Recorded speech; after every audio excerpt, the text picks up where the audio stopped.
And good afternoon. Welcome to the Alexandria Brief. I'm Ryan Bellamore, founder, publisher, owner, journalist, janitor, whatever it may be. But today I am interviewer as well as your host for this conversation. I guess all this week. This week, we've been interviewing candidates for the two races that have popped up, Senate District 39 as well as HD5. And today we're turning back to Senate District 39 or to Senate District 39. On Sunday, we had House District 5, our Delegate 5.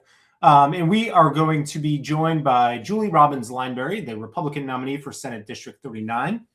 Lineberry is a longtime Alexandria resident. She moved here in the 1970s after working in the White House personnel office during the Nixon and Ford administration. She's been a realtor with McKerney Associates for nearly 50 years and served 10 years on the Alexandria Electoral Board and has been active in the community in many community organizations, which I'm sure she will mention. She became the Republican nominee last week, and she's running against Delegate Elizabeth Bennett Parker in the February 10th special election to fill the seat being vacated by Senator Adam Ebbin, who's leaving to join Governor Spanberger's administration. Early voting starts January 31st, so not long from now, and that's just 9 days from now. And let's see if we can do this now. Technology. Julie, thanks for joining me.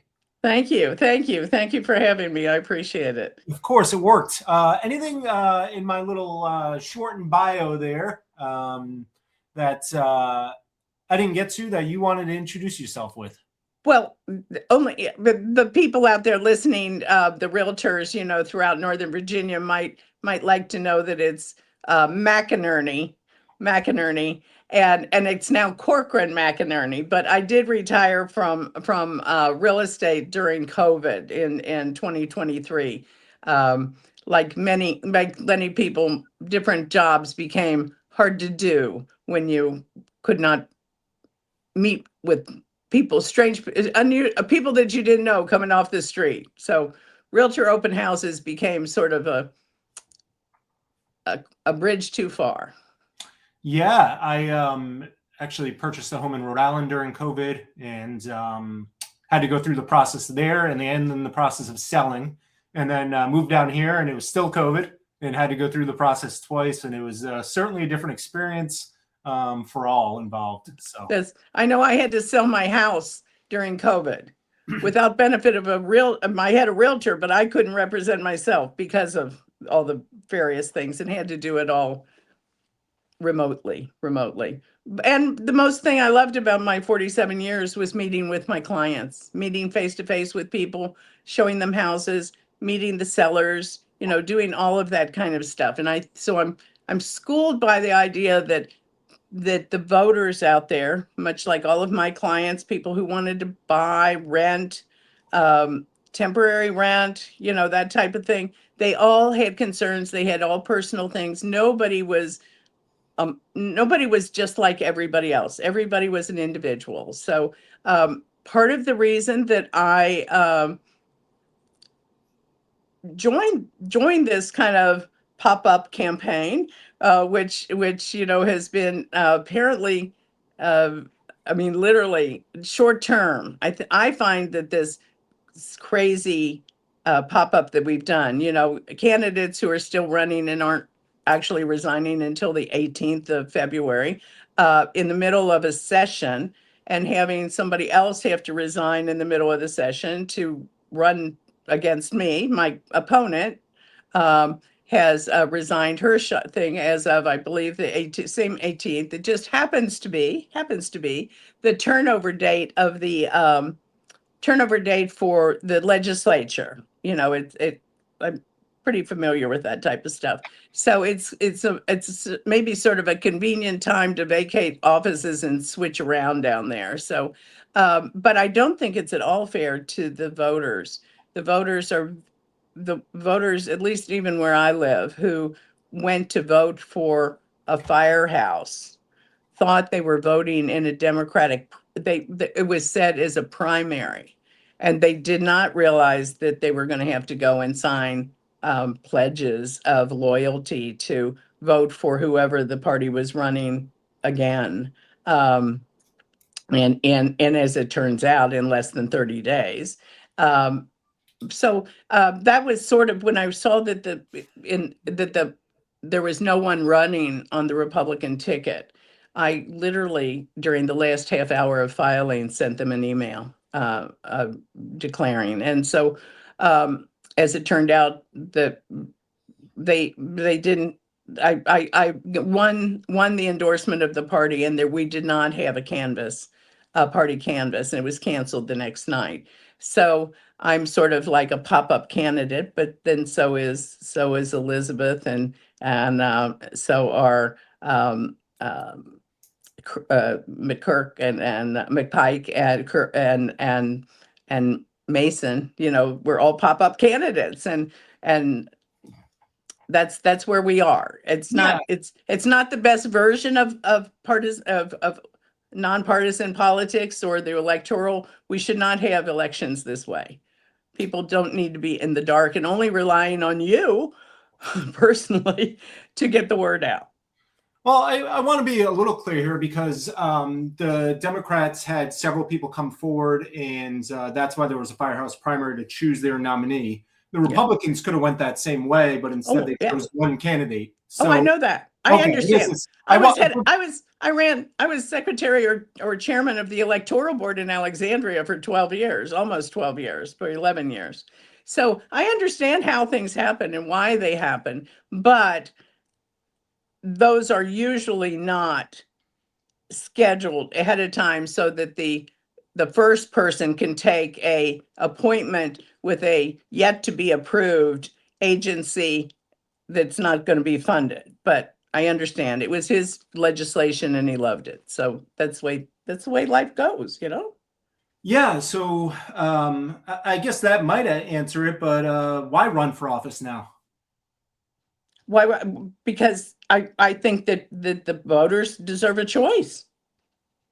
You can't have it scheduled sometime, before when the day that the General Assembly opens, to have two of your members, one from each house, resign so that they can run for new offices. I think it's a little whatever, but it's sort of smokes of old wink and nod kind of politics that has gone on forever. And maybe that's a very old term, but I've been around doing all kinds of politics for over 60 years. So my first campaign was when I was 16. So whoever's doing the trolling out there can figure out how long I've been doing that. I've voted in elections ever since then, every single one of them. In the Midwest, in the South, in Arkansas, in Missouri, and then in Virginia since 1974. Well, maybe we'll talk about Missouri later. That's where my wife is from. No. One of my second homes. Yes. There you go. I never intended. I intended to go back to St. Louis County when I ended up with being offered a job at the White House after the inaugural commission. So my in-laws are in Chesterfield, Missouri. Oh, okay. Oh, I know that well. I have my roommate lives in Chesterfield. They bought one of the very first split levels that were being born when their baby was expected. Their first child was expected. Regarding this process, I wanted to we got a lot of questions about it, and I just want to get you on the record. Sure. Go for it. Sometimes it's tough to understand a statement or a press release, but you used words like hijinks, election manipulation, said the political machine is undermining democracy. Do you generally believe Democrats broke the law or acted unfairly? I'm not sure those were my lead words, but they are words that I used in that. And that is when you have a smooth slide, when you are in politics and you are a party that wants to keep control of certain seats, you can best do it by limiting the process by which your candidate is selected. Yes, the party bosses love to just appoint and say, okay, this is his turn, this is her turn, this is her turn, this is his turn. And yes, I know the Democrats opened it up for the thing. They were swamped. They were beaten by the same percentage that I expected they're going to turn out for me. But in fact, in any of those elections, there were less than 6,000 people voting. We have 155 thousand voters in the 39th district. I wouldn't say that's representational. Now, I hope they all come out on the 10th of February, to their regular polling places. They don't have to take, group things or have rides to take them there. There's a very short window for getting your absentee ballots in or to vote early. I mean, voting early from starting on the 31st, that means you've got 10 days to vote early. You better get yourself down there. So I hope to be, standing outside of the electoral board down, where on market day, for the farmers market, in the cold and greeting whoever else shows up bundled up. I hope we all look like it. Let's assume that we don't have another storm that week. So Let's talk about solution. How do we, a lot of these processes that have been taking are law or the party or the committee's rules. How do you change them? How do you make this better? Well, I'd hope that's the reason I'm doing. I've been known as a conciliator. I've been somebody that's able to talk to things. There are many, many people watching you, many people that are Elizabeth supporters who know me quite well. Probably know me. They all know me better than Elizabeth. I've only met her once. She bicycled out when she was on council to the nights out, the neighbors' nights out with the police came up here to Goodwin House where I retired and I'm living, and I'm very happy in my precinct here at the View precinct. And but she bicycled out and was got there a little late because she didn't understand how difficult it was to bicycle from Del Rey all the way to the edge of the West End. But we've lived out here in the West End, and actually it's my first home was out here in the West End. So I've returned to the 22311 area, my West End. Yes. On your website, which is, let me throw that up here now for everybody to see, is julie4va.com. You say that you're running to serve District 39, not a political party. Fairly, unfairly, people are going to look at that Republican next to your name and say, not even try to learn anything about you. Let's talk I'm sure. I'm sure that's what they want to know. Maybe what you agree with the Republican Party, what you disagree with, what kind of Republican you are, what people can expect. Well, it depends. I used to be considered a moderate. But the Republican Party, like the Democratic Party, have now done away with moderates. You get canceled. You're just no. You either are not a Republican or you are more conservative. You get named, you get tagged with names. It's just like Elizabeth being tagged as is a progressive the same as a liberal? They're shunning the name liberal, or she's not a moderate, although our new governor did run and was titled as a moderate. I think on their first day of office, she sort of has dashed those adjectives. But yes, I would say I'm a moderate. I've support. I run again. I've run campaigns for people in primaries. I've supported Republicans in Republican primaries very strongly, very, very strongly. But I do, and then I have to look at the people that end up as the two choices on the ballot. And that's exactly what happened when in the 24 election. I had been supporting a different candidate, but when it came to election day, and it was either to vote for Biden Harris or for Trump Vance, I just watched Biden for the last 6 months. It was not a choice. There was no choice there. And that was not the Republican Party's choice. That was the Democratic Party's choice. The district votes about 70% Democratic to win. You need crossover voters. Correct. How do you get them? Well, I hope they're listening to me today and that they're maybe tired of being on a steamroller, run over by a steamroller, or pre-told who they have to vote for. For all those people who are waiting for the email to come out and say, this is who you vote for. This is where you show up. This is what you do.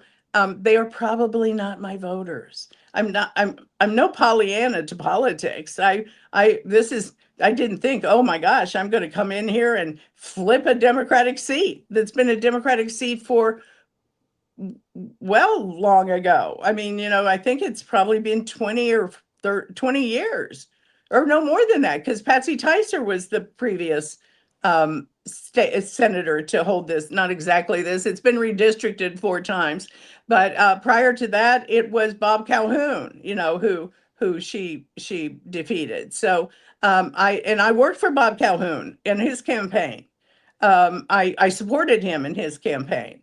Um, I will say that I've always been a citizen. I've never been there as a member of, I was a real estate agent. You're independent contractors. You have to work your butt off to make a living.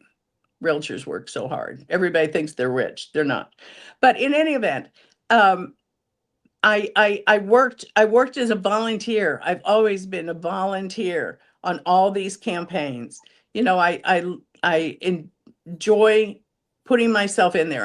I do hostess telephones. I have arranged coffees for candidates back in the old days. You used to do that, instead of using social media, which is now it's the new reality. I know. I'm a techie in gray hair. I'm like a frosty techie. I love it.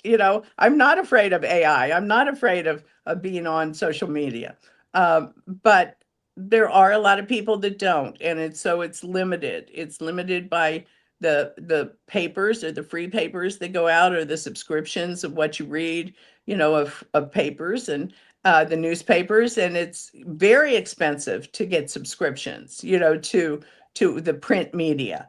And in many cases, it's very expensive even for middle class or retired people who aren't into social media to know even how or why or whether they should, plus watching pennies, to sign up for like 50 different subscriptions to different podcasts and Substack and all the different things. It's the media, the information is only going out to a small sliver of the voting public. Sorry, but that's It's truth. just how do you get those D's and I's to come over to an R when across the river? You go to meetings. I've been in meetings that I'm going to. I was at a meeting in Fairfax County, on Tuesday night. I'm going to be going to a thing in Arlington for people to come to meet and greet me. And in Crystal City, which is the part of Arlington, Aurora Hills and Crystal City and all that area, to see them on Tuesday night, assuming that Snowmageddon has been controlled somewhat by the Virginia Highway Department, and in the city of I'm not in the city of Alexandria. Unfortunately, I do have a fundraiser that was a meet and greet that's probably Sunday night, which is probably going to be more of a snowball fight. But no, it's just, weather is weather. It doesn't take a side. So I'm doing that. I assume Elizabeth will be down in Richmond, so maybe they'll miss the brunt of the snow. But I worry about if anybody wants to watch your podcast, your Substack thing, while they're sitting all weekend in the snow, wondering about whether their electric bill is going to go through even more through the ceiling because their solar panels or their wind turbines or their batteries might run out, are understanding that electricity is going to go up. And that's what the governor's ask just you about taking us that. back into the new Green Deal. We're back to that. That's what caused 9% inflation. I don't know where we're going to make things more affordable that way. Well, I do want to ask you about that because we've only had a Democrat governor for about 6 days, 5 days. We just had a Republican governor for 4 years. Not with control of both legislative houses. Okay. So is this about? I do know politics. I understand what's going on. Let's be honest. Is this about winning this seat, or is it about somebody should be on the ballot against the Democratic candidate? Oh, I want to win the seat. Well, then how are we going to convert? What are you telling Democrats and independents to vote for you? How are you getting them to vote? Look at that I'm fair. If you, I do not endorse any of the 4 constitutional amendments, whether They've now put off the one for redistricting, which people don't even know it's going to be on the ballot unless you're in the in crowds, that's coming up in late March or April. And people are going to go, what do you mean we're redistricting again? And then they'll have to go to all these community hearings to look at which district they're in. Da da da da da da. It's like no rest for the wicked. Trust Are me. you against redistricting in all states then? Not in well, in all states. No, it depends on the election.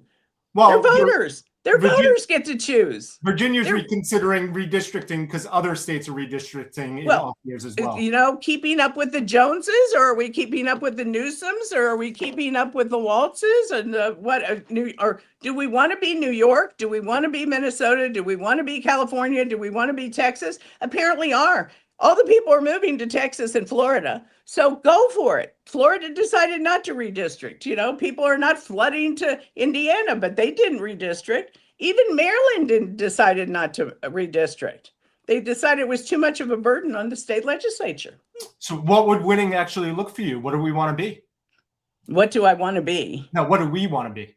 You said, do we want to be, do we want to be, do we want to be all these? We want to be states? Virginians. And what does that look like? What does that mean?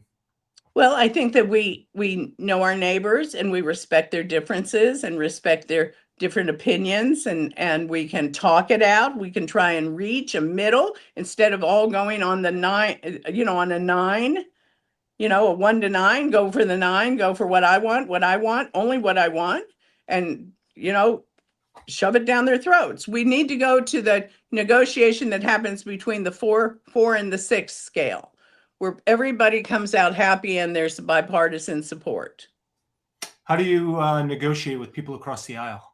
You talk to them. And, you mentioned independent check on one party rule.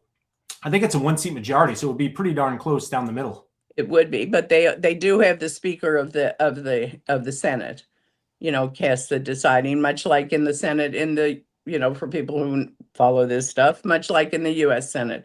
If it gets down to a 1-point vote, the vice president can vote. And the same thing it's the same thing. I'm a studier of politics and of local government and civic government. Unfortunately, there's so much going on for a lot of people. They find it quite boring.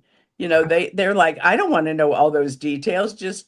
Why is it so complicated? I would like to make it simpler. And I think my entire life, if I can teach brownies and Girl Scouts how to build fires, how to earn badges, how to not walk out in the middle of the street, how to pack and pack and hike out with nothing but what's in your backpack and sleep overnight and survive in the out of doors.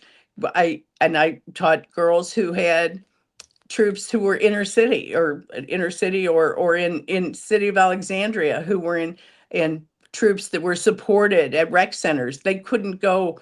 They didn't have the monies and the equipment to be able to go out to the thing. But we did little campouts so that they could learn how to survive in the city, how to get on a metro, how to get on a bus, how to hook it up to an Amtrak train if you wanted to go to New York or to Richmond or to someplace like that. Those are survivor skills that young people aren't taught.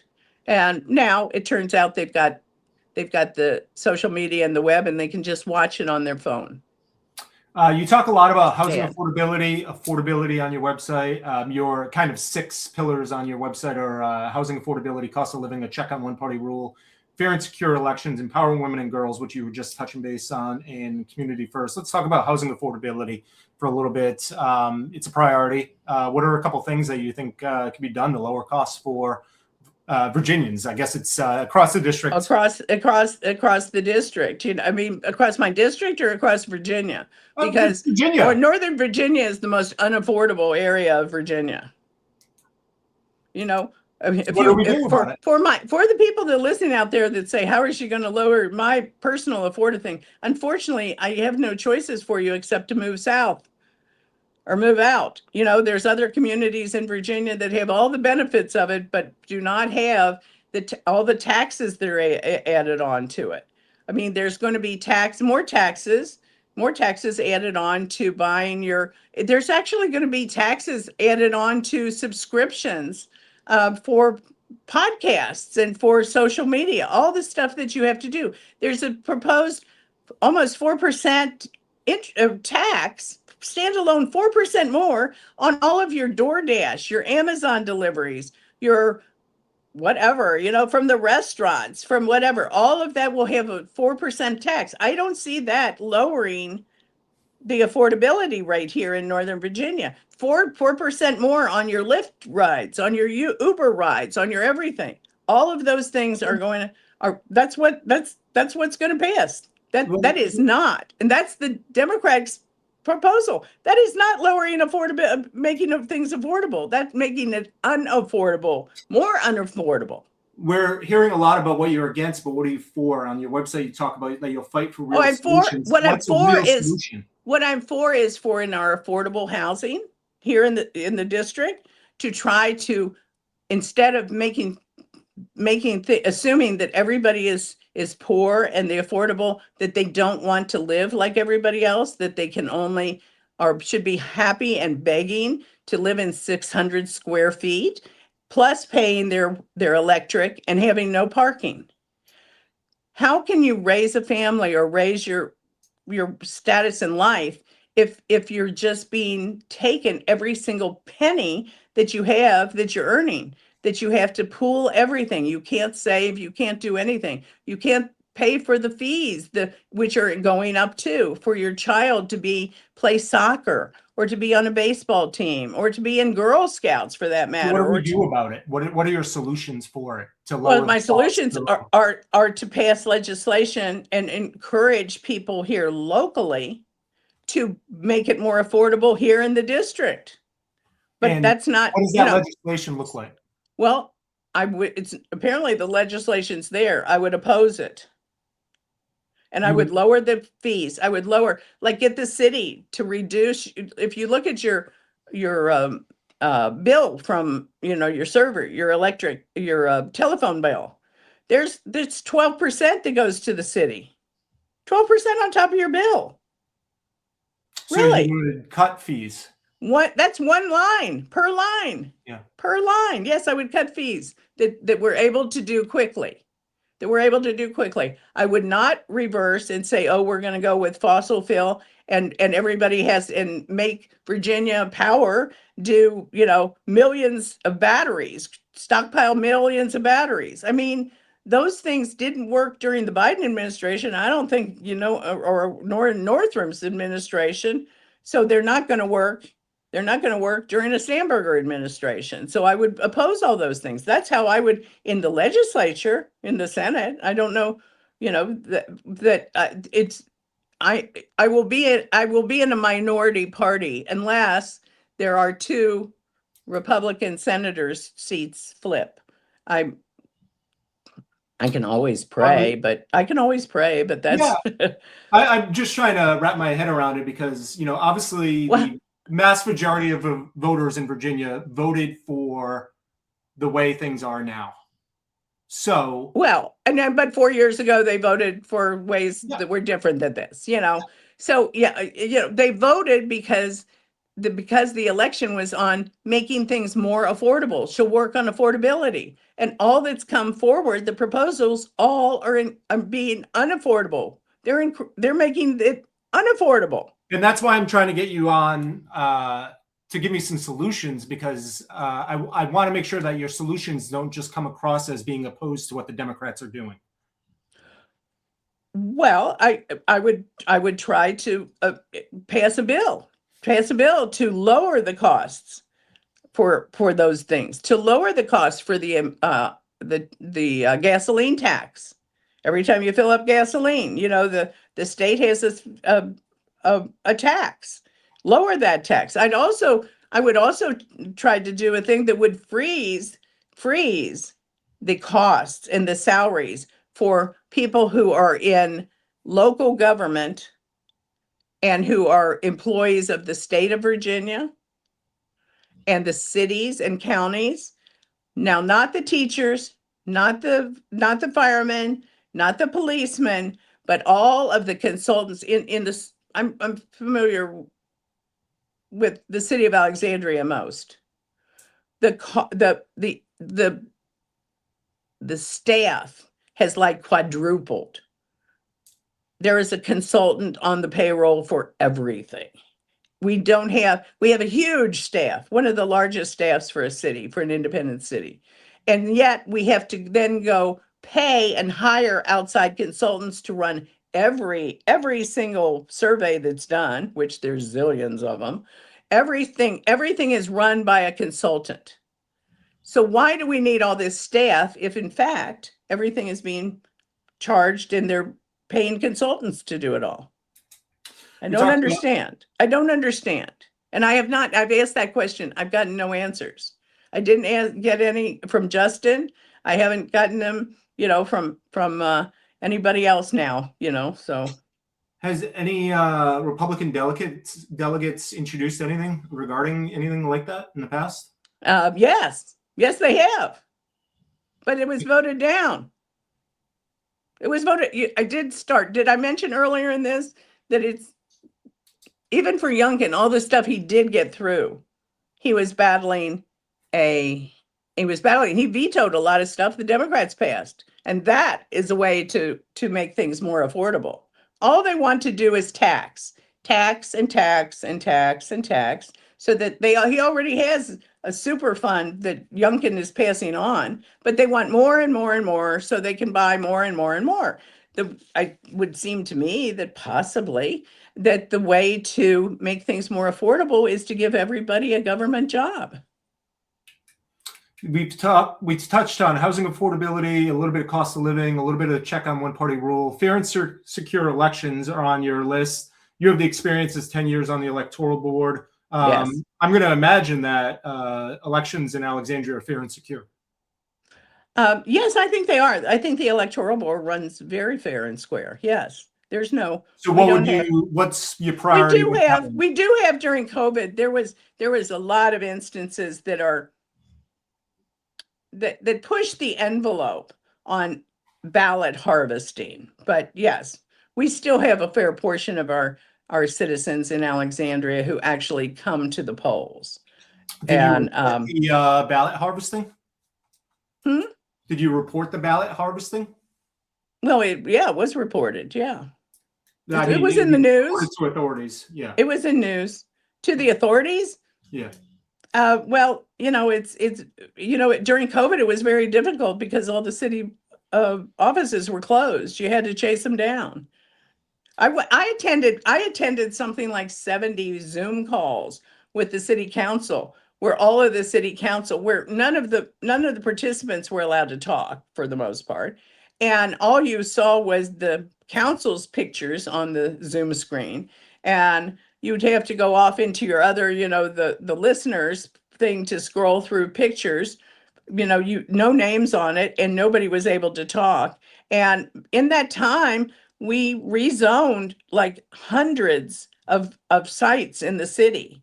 We tore down affordable housing properties throughout the city, especially the ones the city owned, but others that were vacant land that the developers and actually the city loan properties, they then sold to developers so that they could build 8-story buildings on all this, so that all the people who were, and they got 12% of the units to be affordable housing. Well, before they tore the building down, they had that practically that same many. They picked up 3 or 4 units in each of these projects, but they did pick up hundreds of at market units that they would sell. Yeah. You mentioned and you know what? If you go around town, in Old Town especially, go around and see all the chain link fences that are up around holes where that have holes that haven't been finished. Those are all rezoned to be affordable housing. Or not affordable housing, to be market housing with 12% of the units set aside for affordable housing. And the city council refused to increase that amount, was asked to increase that amount to 18% and then to 15%, but they declined to do it. 12% is all that we are angsting over our working poor.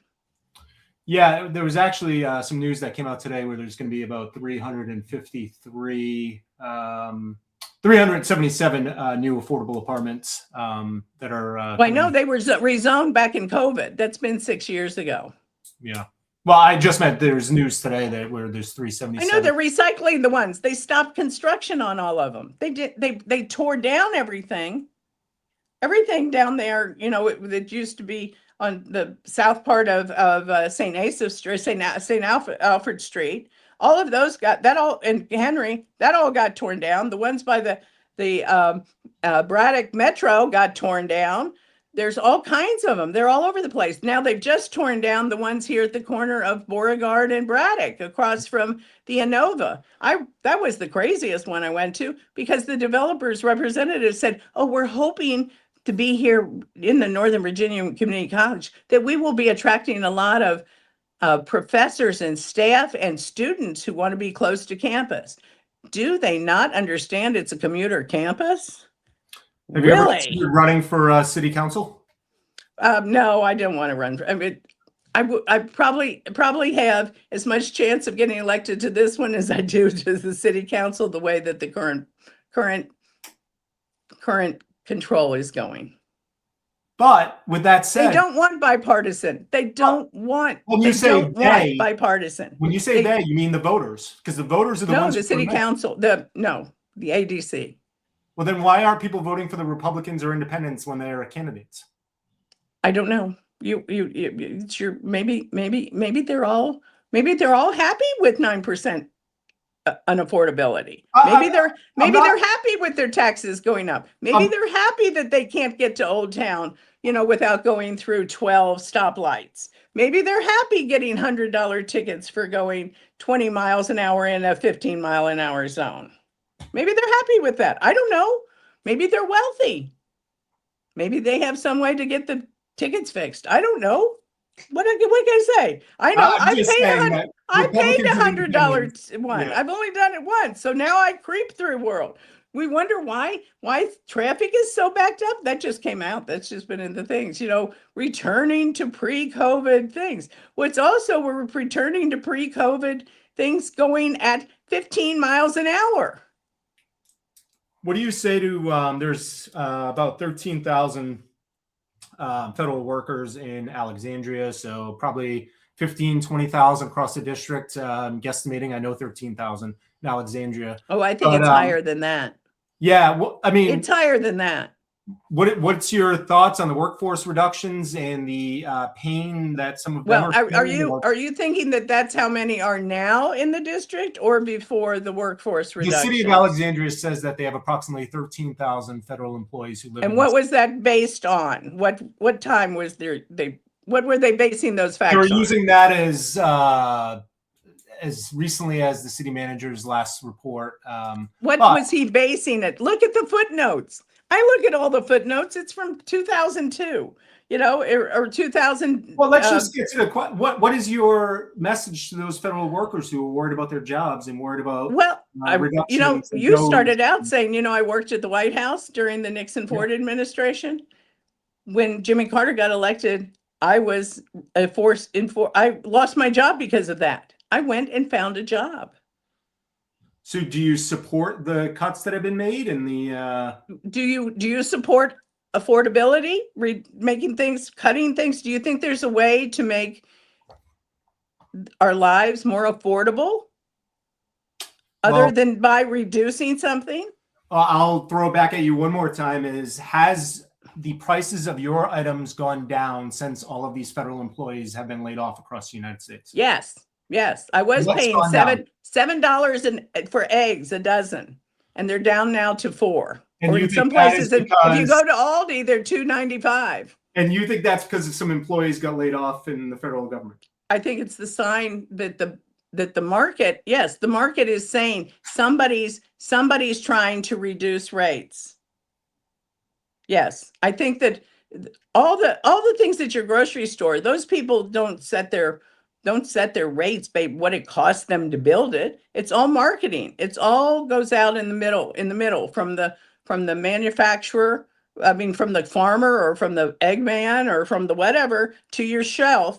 There are like so many people that are getting their slice of the cut. And that's why I think that you need to reduce You need to reduce government to do the minimum that it can do to help the people.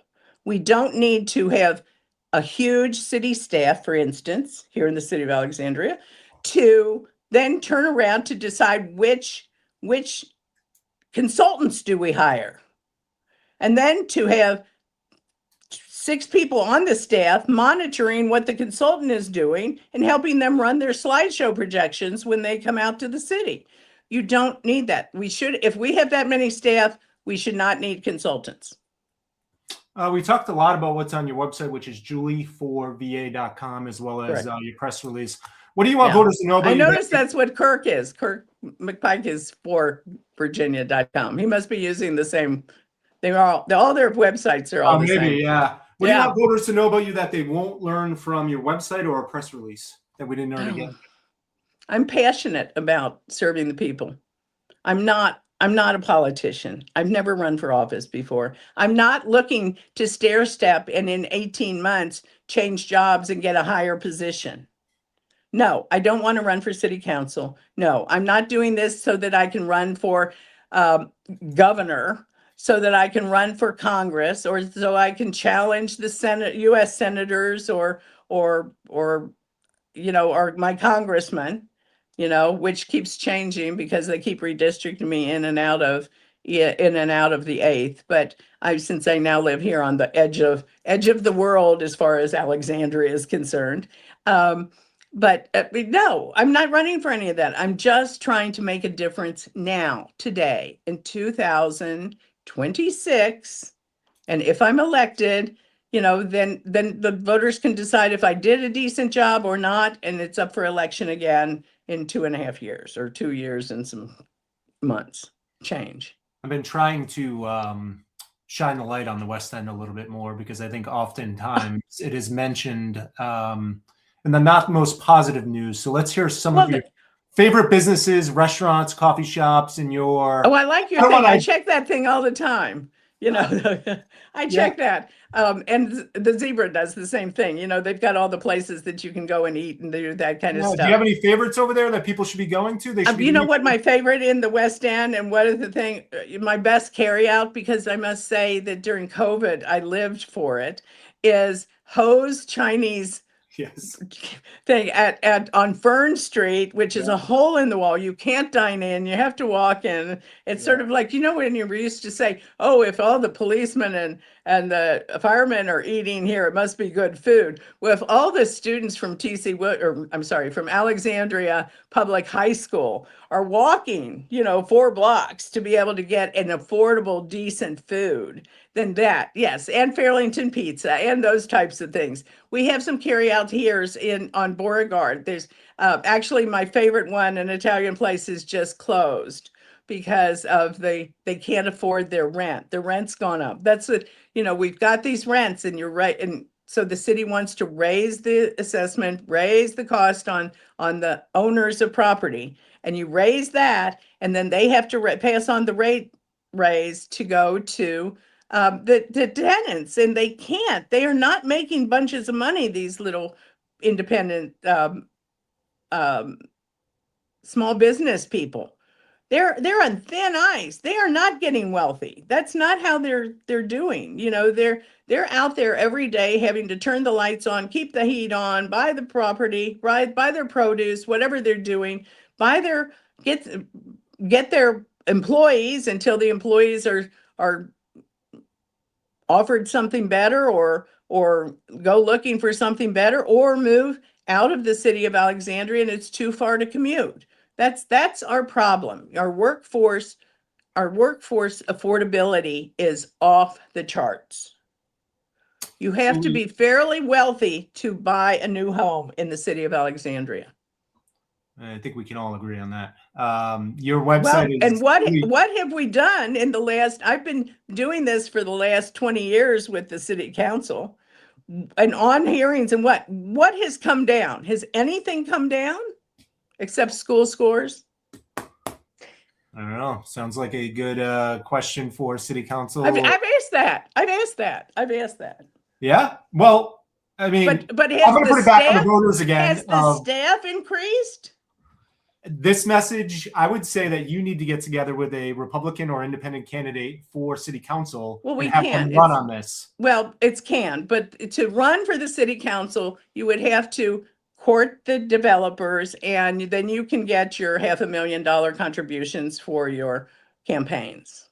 I mean, that's the real story behind what it costs to run an expensive campaign and have signs every day, to have staff to populate your website every day and whatever. I mean, that's what it costs. I'm doing it all myself, and with the help of the people that are donating and sending checks into the party, so that I can actually have a website, have this, because do you know how many people can take their time off? I mean, I understand, Elizabeth was a nonprofit executive. Opening a a wonderful enterprise to help underserved people as creating a nonprofit, getting grants to pay her bill, the supplies, the rent, the light, the whatever. That's not what the regular small business people have. They don't have grants to fund them. You Now, mentioned maybe if education. we raise more and more and more and more money to give out grants, then yes, maybe they're not working directly for the city, but they're working for tax money. They're being paid by tax money ultimately, if you go We're, back to where it begins. we're well beyond what I had asked you to come on for. Oh, I'm sorry. No, They it's all told right. me But I they told want me to get not to back. talk too much and not let you fluster me or It's bully okay. me. So Let's go back to education. I'm not going so to am I bully bullying anybody. you? I don't mean to bully you. No, I'm not going I'm to bully sorry. anybody, but I'm going to push back on everybody a little bit and just try to help people. But education, how do we get those scores back up that you mentioned? Well, I'm a substitute teacher in the city of Alexandria. I haven't done it this past fall because I had a shoulder replacement, total shoulder replacement. And I had a long time being able to do it because the kids are wonderful there. We do have a population, and I only substituted in these West End schools, Ferdinand, John Adams, Ramsey, out here. We have a lot of people. They're all living in rent, not all of them, but in rental properties that line this West End, Southern Towers, all over the place. Those are all scheduled to be turned over by their owners and their developers into to basically what's happened to Arlington, Crystal City. There's not going to be any yards for small houses for families to have kids even with big sidewalks to do their big wheels down the sidewalk, or to walk, and the mother walk the dog with a carriage. You can't do it in the cities. There's no sidewalks to accommodate that kind of thing, unless you happen to be maybe in Old Town, where the bricks might not kill your chassis of your poor kid, but it's that kind of thing. We are not making it a community to live in. But how do we improve the education? Well, the kids, by more people being student teaching, and to help with there's a lot of tutoring, things like that. These kids, I had kids who were refugees from Afghan. They had been in a refugee camp like 3 weeks before they arrived in the classroom that I was a substitute for. They were still learning English. I had another little boy who had been here for 6 months, and he was my translator in the class. So It's more having, you can't just throw these kids into a pot. You have to, they pick up English very quickly, but their scores are going to be low. They're very smart. In fact, I took in one of my classes, it was so fun. We were teaching math, which was new math, where you do squares and box. You can't just add 2 and 2 and do a line and put 4 at the bottom. You have to do boxes and do all this stuff. Anyway, I gave one of the tests. I think this was in a third grade class. Anyway, the child who had just arrived from Venezuela and still couldn't speak English much at all. We had another child in there being the translator. He scored 100 on the test. He knew his math. So your solution to improve education scores is teach them. Teachers spending lots of time and people helping them, but they need smaller classes. The classes I were in were were 22, 23, 25, and a third of them were non-English speaking or or needed emotional or physical special aids. We had special aids in the thing, and that's basically what I was. I was an aide. And I was assigned to a division of schools. But other than that, they're sitting there doing about 2/3 or thirds of the day, not understanding what's being said to them. It's hard to improve scores that way. You got to go down to basics. You can't do it all with fancy stuff. Your You can't website. do, they loved recess, but at Ferdinand Day, it's on the third floor of the parking garage there. It was asphalt top. There was a swing and a slide and whatever, but other than it was all asphalt, 3 stories above of the streets. Not a tree or a blade of grass to be seen. None. In fact, that's my complaint, which I did lodge about, and bless his heart, Kerry Donnelly needs to be recognized for the playing grounds. But the ones that are there in the pit of Minnie Howard, no grass, no trees. I mean, the trees will grow in, 5 or 6 years, but it was cutscaped. You cannot do it that way. You can only if you want to look like Clarendon.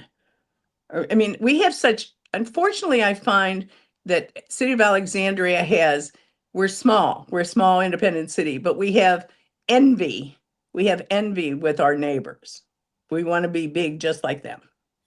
I'm going to hold you there because Okay, we are sorry. over time. The website Sorry. is julieforva.com where people can go find out more information. Yeah. They can Just also- one last correction. It's Julie Robin Lineberry, no S. Oh, did I put that somewhere? Yeah, they always do. Oh. They always do. All It's right, like I will, Robin the bird. It's not like a flock of them. I will look to make sure I don't have that somewhere, but Well, I yeah. can send you a copy of my driver's license and my No, passport and everything else. I believe you. But people just tend to do it. They want to pluralize it. I don't know why it is. It's just that's my maiden name, So my husband died in 98. So I'm a widow. Didn't have any children. I understand what a gift children are. So julieforva.com where people can find out more information as well as sign up for your email list and contact you and all of that. Call me. Invite me to your home. I'll come have coffee with you. Excellent. And I have